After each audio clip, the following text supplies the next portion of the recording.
In part one of the tour of Jacob's insane fish room, he walked us through the mixing station, the refugium, and the frag and quarantine systems. So what's on the other side of this? Because there's stuff over here that's catching my eye. Think you've seen a lot already? Well, you ain't seen nothing yet. So this is basically the backside of the refugium, the frags.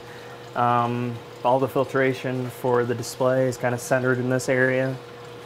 Got the CO2 for the calcium reactor down here, working to the right. I have two reactors that I planned on using, but I never really, my nutrient levels were never so bad. So I don't use GFO, I don't use carbon. You don't currently. need it? I don't need it right now. I built this little acrylic box up here. My original intention was to put one of the MindStream monitors coupled on the glass or the acrylic there.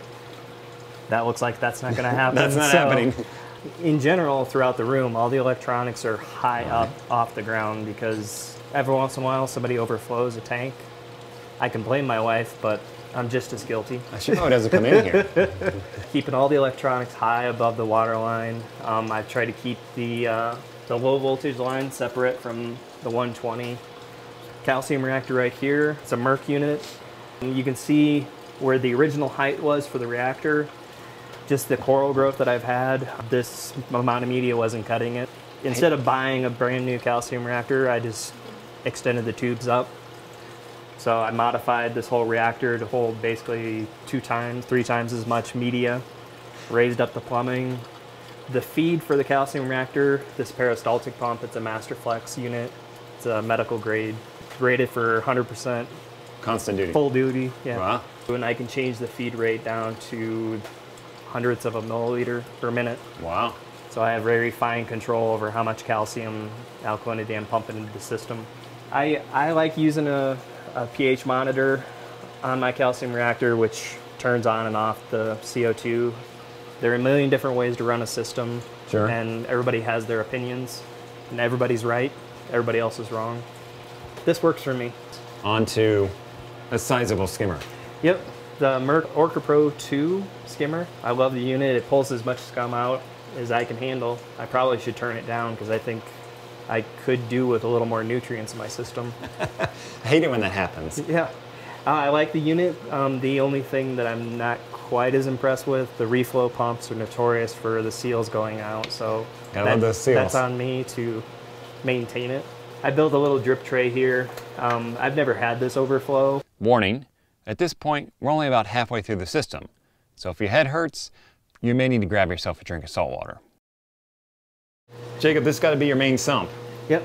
So this started out as an acrylic tank about this size. I rescued it from a shop that was going out of business.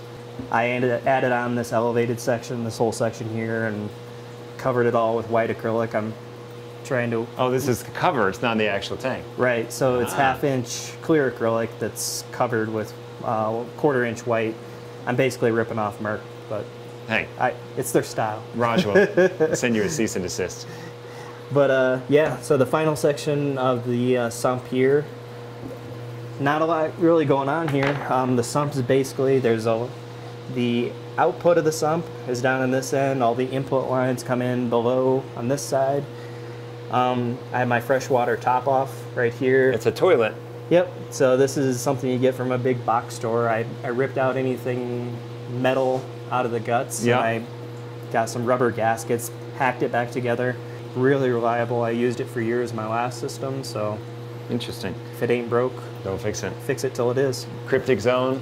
Yep. Filter socks. All the lines coming from the display, just punch in the side. On this side here, it overflows into the filter socks. And then from there, just pass a bunch of live rock, sponges, and the goodies. Other gunk growing in there. Nothing too fancy. Okay. This has got to be the back of your display tank. Yep. Let's have a look at that. So I had some empty space below the tank, so I just created into some rolling storage down below. See all the drain lines, 1.5 inch lines, which is probably overkill, but I'd rather overkill than underkill. The tank itself, just bean animal style overflow setup. So this is the back side of your display. Right, so the display actually shoots through the wall. You can see a little bit of the outline of the wall that we framed in. Okay. And then we covered everything with FRP just to protect from water. This area is going to get exposed a lot. Sure. So the tank shoots through the wall, the stand shoots through the wall, and then I just built all around it. I was gonna say, you got Vortex controls, we got return lines. Yep. You got channel here. Yeah. Everything is just as clean behind the tank it is in the rest of this room. I tried to keep it clean. It helped me process everything that was going on.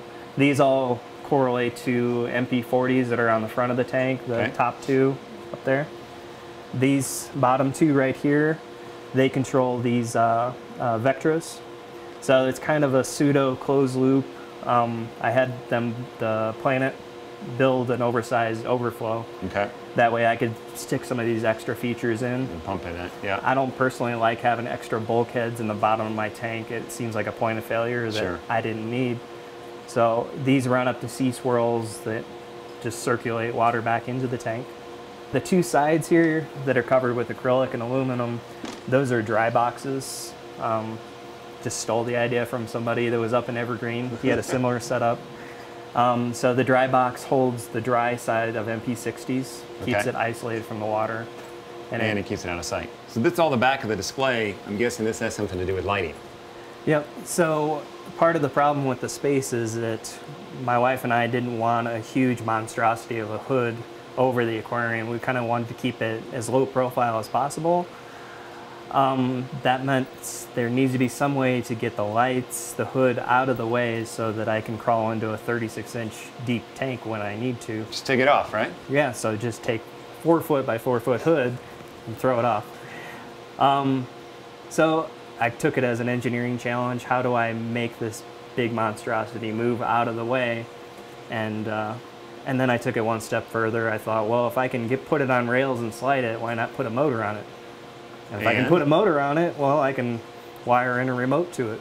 So the motor right here drives a big lead screw so that I can stand anywhere in the room, hit the remote, motor comes up to speed and starts pushing the hood out of the way. All the wires are managed through these cable chain drags. Keeps all the wires safe. You don't want those things pinching as things move in and out. Okay, so we've seen all the back end, which is cool. This is super cool. I gotta see the other side to see what it looks like for the actual display tank. All right, let's go. All right, let's go.